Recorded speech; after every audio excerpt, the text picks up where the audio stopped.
नमस्कार, आप देख रहे हैं IBC 24। मैं हूं आपके साथ राहुल सिन्हा। रात 10 बजे की खबरों में आपका स्वागत है। खबरों को देखेंगे विस्तार से। छत्तीसगढ़ में बढ़ते कोरोना संक्रमण के बाद सरकार ने सख्ती कर दी है। मास्क नहीं लगाने वालों पर 100 रुपए का जुर्माना लगेगा। वहीं चौक चौराहे और बाजारों में कर्मचारी मास्क की मॉनिटरिंग करेंगे।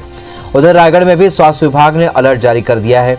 इसके बाद जिला प्रशासन ने ट्रेन से आने वाले यात्रियों का रिकॉर्ड रखने का निर्देश दिया है। वहीं महाराष्ट्र से आने वाले यात्रियों को कोरोना टेस्ट कराना होगा। टेस्ट रिपोर्ट आने तक होम आइसोलेशन में भी रहने के निर्देश दिए गए हैं। साथ ही ओडिशा से आने वाले यात्रियों की भी निगरानी के निर्देश दिए गए हैं। उधर दुर्ग में स्वास्थ्य विभाग की बड़ी लापरवाही सामने आई है। विभाग ने 900 एक्टिव मरीजों की जानकारी दी थी, जिसके बाद कोरोना के एक्टिव केस के मामले में दुर्ग नंबर 1 पर आ गया है। हालांकि कलेक्टर ने इसे स्वास्थ्य विभाग की लापरवाही बताते हुए कहा कि एक्टिव केस की संख्या फिलहाल 570 है।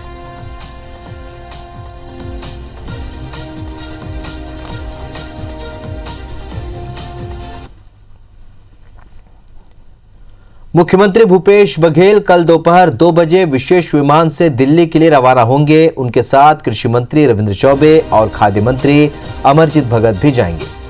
मुख्यमंत्री दिल्ली में केंद्रीय खाद्य मंत्री पीयूष गोयल से मुलाकात करेंगे। इस दौरान FCI में छत्तीसगढ़ का कोटा बढ़ाकर 60 लाख मीट्रिक टन चावल खरीदी की मांग करेंगे। बता दें कि केंद्र सरकार ने वर्ष 2020-21 के लिए 60 लाख मीट्रिक टन चावल खरीदी की सैद्धांतिक सहमति दी थी, लेकिन अब तक 24 लाख मीट्रिक टन चावल की ही अनुमति मिली है। इसी तरह बारदाने की कमी को देखते हुए केंद्र ने पुराने बारदानों से धान खरीदी की अनुमति दी थी, लेकिन अब कस्टम मिलिंग के लिए नए बारदाने की बात केंद्र सरकार कह रही है। इन मुद्दों के निराकरण के लिए पहले भी CM बघेल केंद्रीय मंत्री से 2 बार मुलाकात कर चुके हैं। मंत्रियों का कहना है कि खाद्य मंत्री से मुलाकात के बाद कोई हल नहीं निकला तो प्रधानमंत्री से मिलने का समय मांगे।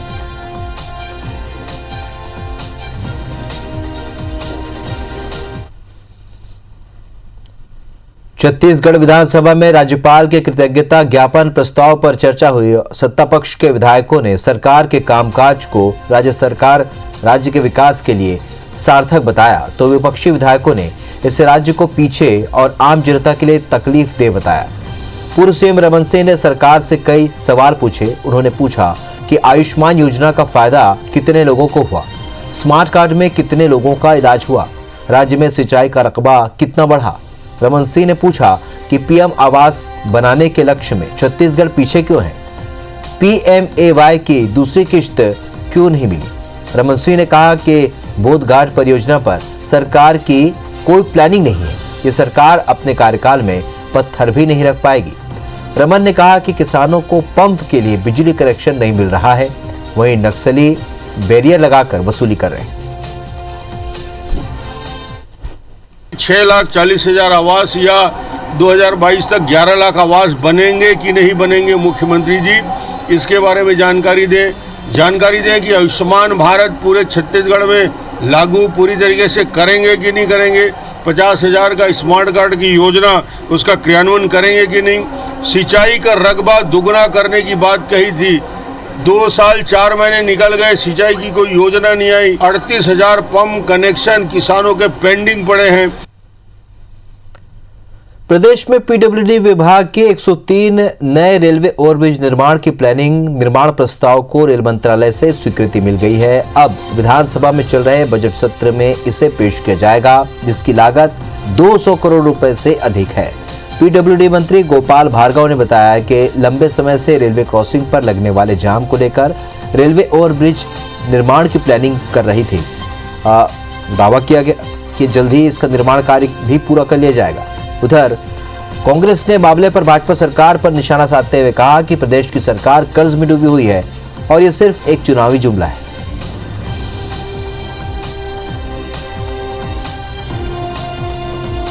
103 जो ROB हैं, इनके निर्माण के बारे में इस वर्ष हम लोग बजट में भी प्रावधान करने वाले हैं और इस काम को जल्दी समय सीमा पूरा भी करें।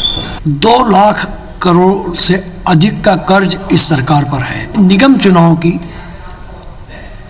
आशंकाओं के तहत जो 103 या 106 आरओबी के निर्माण का सरकार ने ठेका दिया है और नगरीय निकाय चुनाव में उसका लाभ लेने की कोशिश की जाएगी। मुझे इस बात का पूरा यकीन है कि यह सिर्फ एक घोषणा है। छत्तीसगढ़ विधानसभा में चर्चा के दौरान मंत्रियों और अधिकारियों की गैर मौजूदगी का मामला एक बार फिर गूंजा। विपक्षी सदस्यों ने सत्ता पक्ष पर सदन के अपमान का आरोप लगाया और सदन से वॉकआउट कर दिया।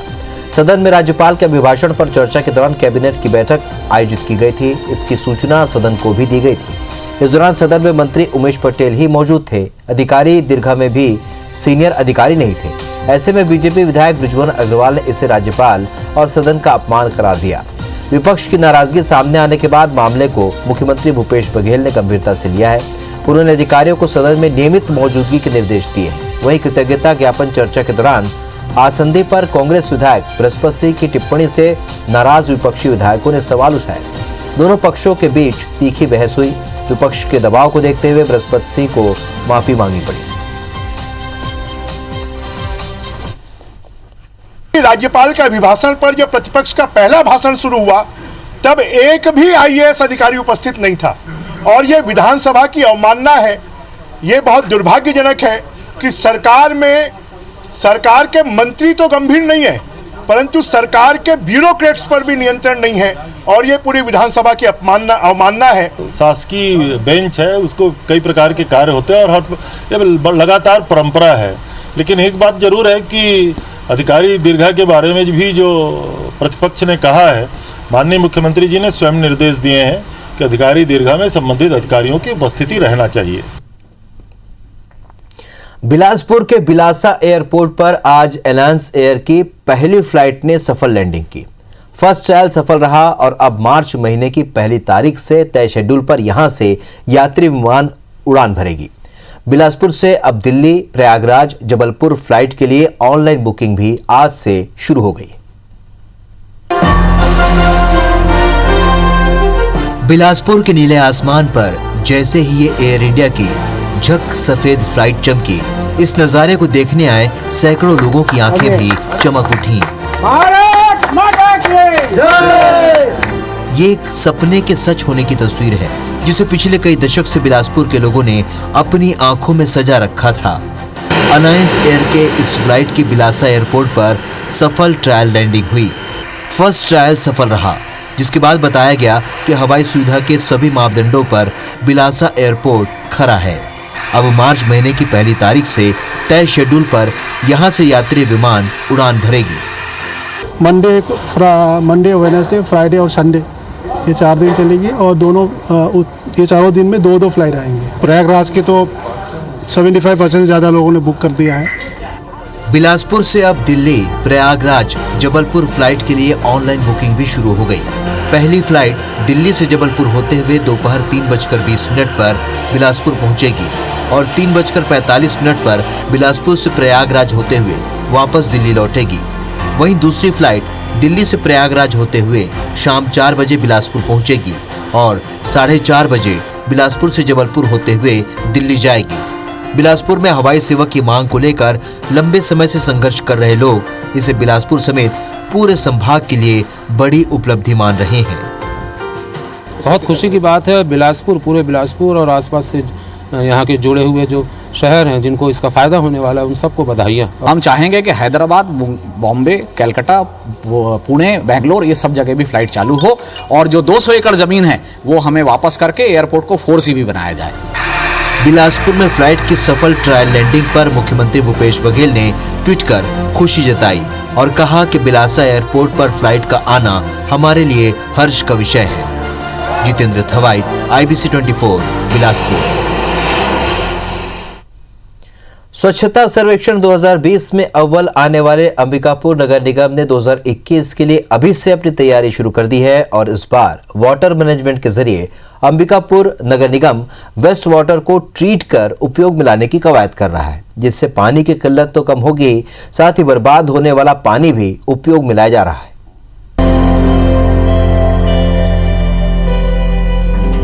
अंबिकापुर में प्लास्टिक कचरे से निजात पाने के लिए बनाया गया गार्बेज कैफे प्रदेश और देश में अपनी पहचान बना चुका है। यहाँ के डोर टू डोर कचरा कलेक्शन की मिसाल हर जगह दी जाती है, मगर अब अंबिकापुर नगर निगम नए प्रयोग कर स्वच्छता के जरिए अपना अलग स्थान बना रहा है।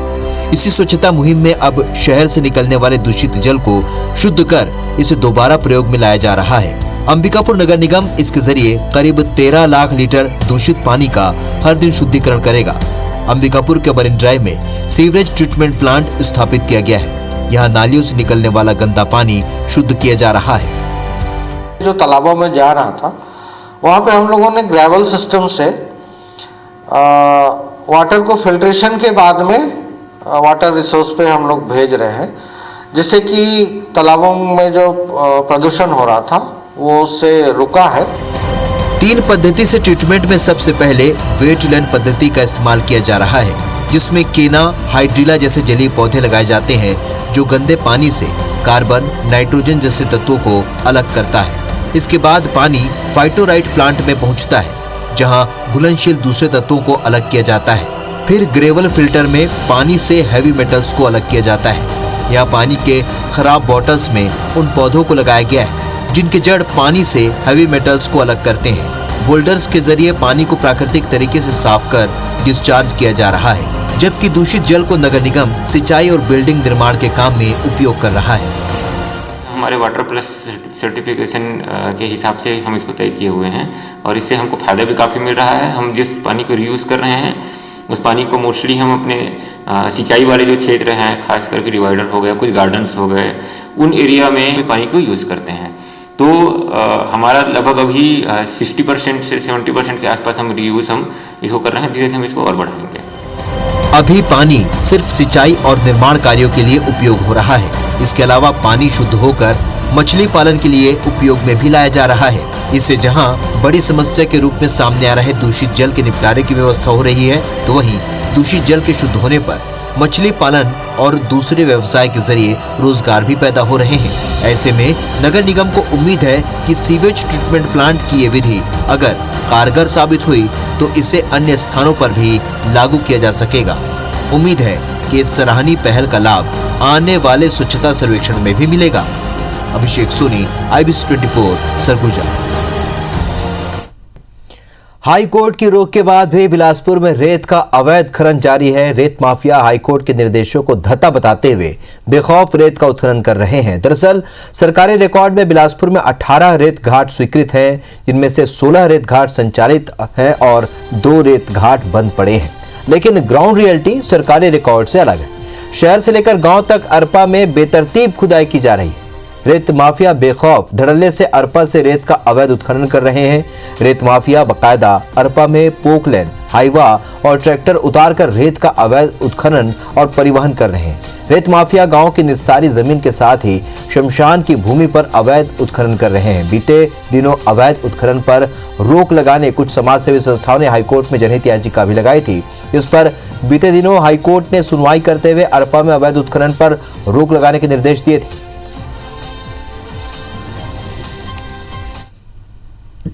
अरपा उत्खनन अटका का डारे हैं जेकर सीमा नहीं है। मत का तो कोई पत्थर भर मांझ गए हमारी यहाँ अब ऐसे खोद रहे JCB से। अपन शिकायत करत रहा करे हैं लेकिन कोई सुनैया नहीं है भैया। रेती ऐसा खा रहे हैं, पूरा गड्ढा खोद के मतलब चलने की भी जगह नहीं बच। जो हमारा मरघट था, शमशान घाट, जैसे मृत्यु हो जाता है तो जलाने के लिए रखते थे, उसको भी नहीं छोड़े उन लोग। माननीय न्यायालय का जो निर्णय है अभी मैंने तो पढ़ा नहीं है, जरूर मैं इसको पढ़ के उसमें जो भी निर्देश होंगे तो हम उसका कंप्लायंस 100% करेंगे। और रही बात अवैध उत्खनन परिवहन में, तो रेत पे हम लोगों ने विशेष तौर पे तो शुरू से ही कार्रवाई करते रहे हैं, तो हम उस पर तो प्रयासरत है पूरी तरीके से उसको की कंट्रोल करके रखें। इधर धमतरी जिले में भी रेत का अवैध उत्खनन जारी है, जिससे ग्रामीण परेशान हैं। जिला प्रशासन से कई बार शिकायत के बाद भी समस्या का समाधान नहीं हो पा रहा है।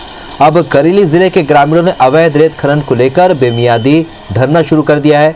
हड़ताल की जानकारी होने पर कलेक्टर ग्रामीणों को समझाने के लिए पहुंचे, लेकिन ग्रामीण रेत खदान बंद करने की मांग पर अड़े रहे। लिहाजा कलेक्टर को उल्टे पांव लौटना पड़ा। करेली के ग्रामीणों के मुताबिक रेत ठेकेदार मनमानी कर रहे हैं। निस्तारी वाली जगह और शमशान घाट पर रेत खनन किया जा रहा है, जिससे कंकाल बाहर निकल रहे हैं। अब उनके पास किसी की मौत होने पर दफनाने के लिए भी जगह नहीं बची है। ग्रामीण रेत खदान बंद करने की मांग कर रहे हैं।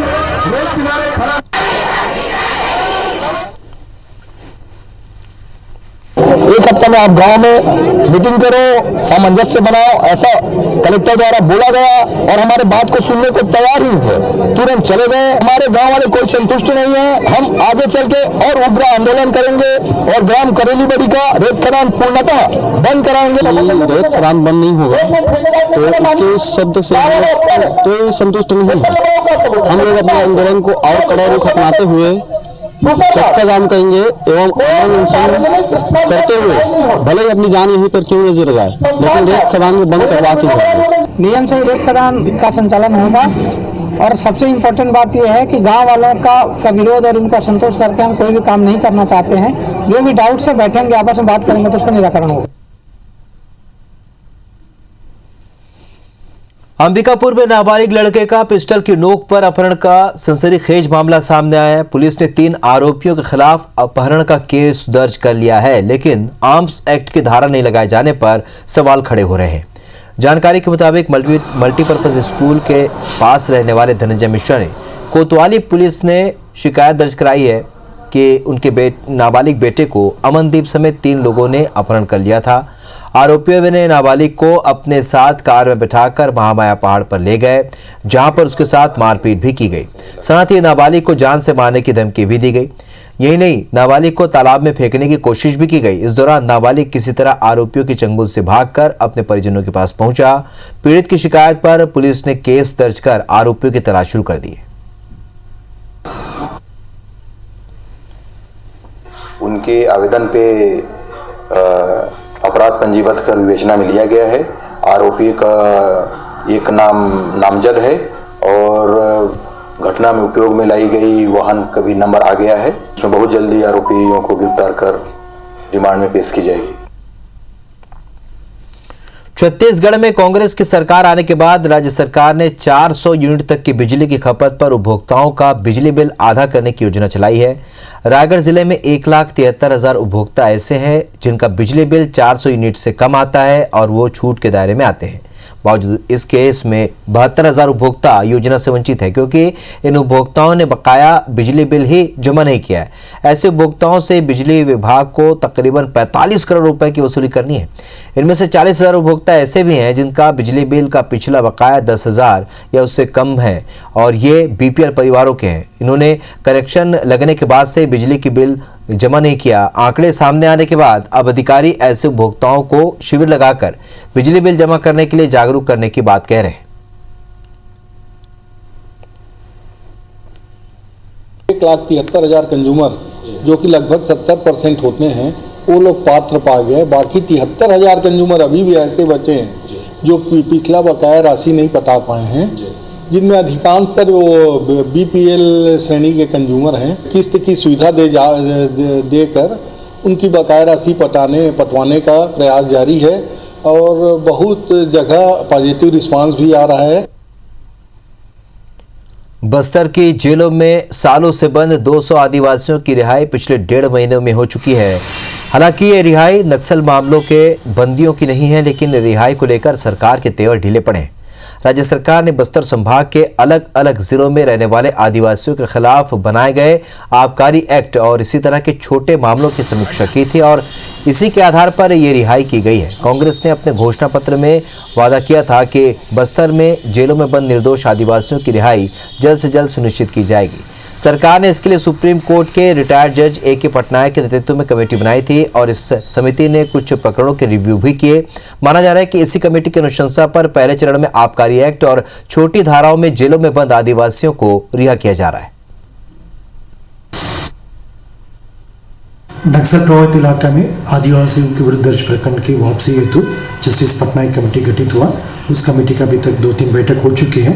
इन बैठक में अनेक प्रकरण का विचार की जाकर इसमें लगभग 200 से अधिक जो केस है उसका वापसी की कार्रवाई भी पूर्ण हो चुकी है और शेष प्रकरण का अभी समीक्षा की जा रही है। और अधिनियम के प्रावधानों के अंतर्गत टेक्निकल दिक्कतें तो आती रहती हैं, तकनीकी दिक्कतें, पर उन तकनीकी दिक्कतों को उसका निराकरण जो है उसको न्यायालय में उपस्थित होकर के करना पड़ता है।